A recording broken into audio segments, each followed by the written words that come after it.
Veamos integrales de funciones de varias variables. Este es nuestro segundo video. Vamos a ver, dentro de la integración de funciones de dos variables, la parte de integrales iteradas y teorema de Fubini. En el primer video vimos la definición de integrales dobles. Ahora vamos a ver cómo calcularlas, porque en honor a la verdad no queremos calcular un límite. El principio de Cavalieri es el que hemos aplicado en análisis 1 en más de una ocasión, cortando un sólido en rebanadas a la hora de buscar su volumen. Entonces, si ahora contamos con un sólido que viene descrito como el gráfico de una función de dos variables f de x, y, con dominio, digamos, en alguna región dentro del plano x, y, eso nos va a definir un sólido, ¿verdad?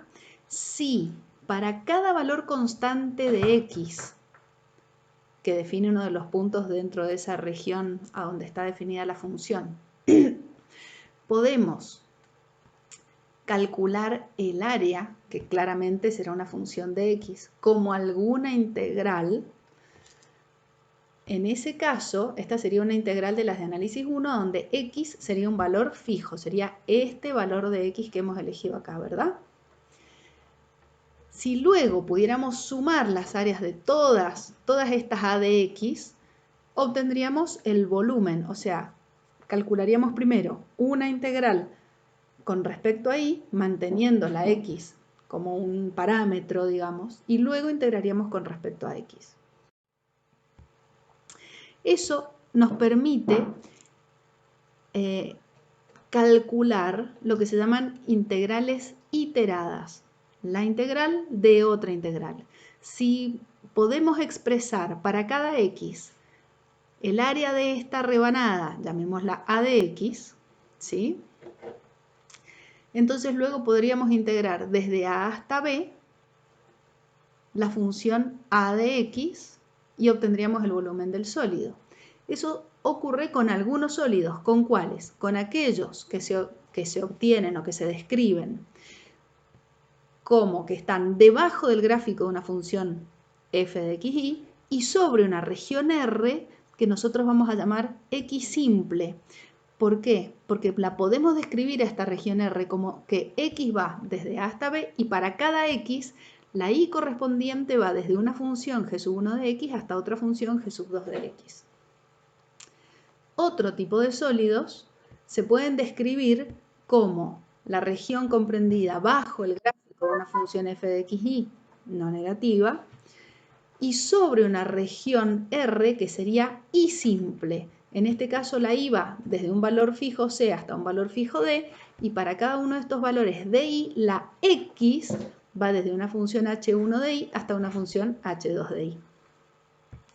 En cualquiera de estos dos casos podemos calcular integrales iteradas, y eso nos va a conducir al volumen de este sólido.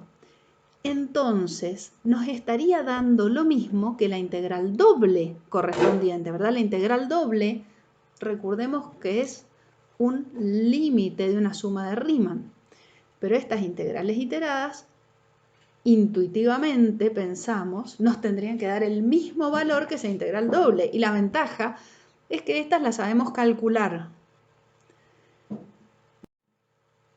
Eso es lo que dice el teorema de Fubini.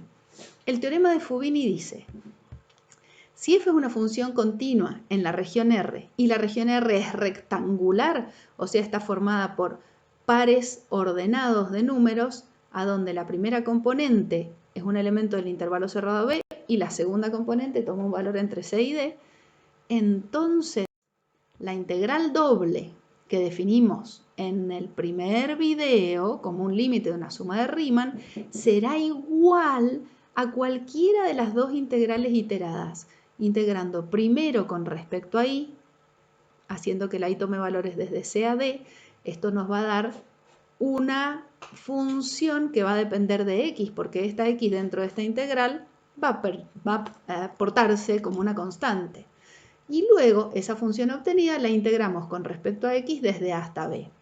O al revés, planteando la otra integral. Cuando la región de integración es rectangular, las dos integrales iteradas van a dar el mismo valor entre sí y lo más interesante es que cualquiera de ellas nos permite calcular la integral doble.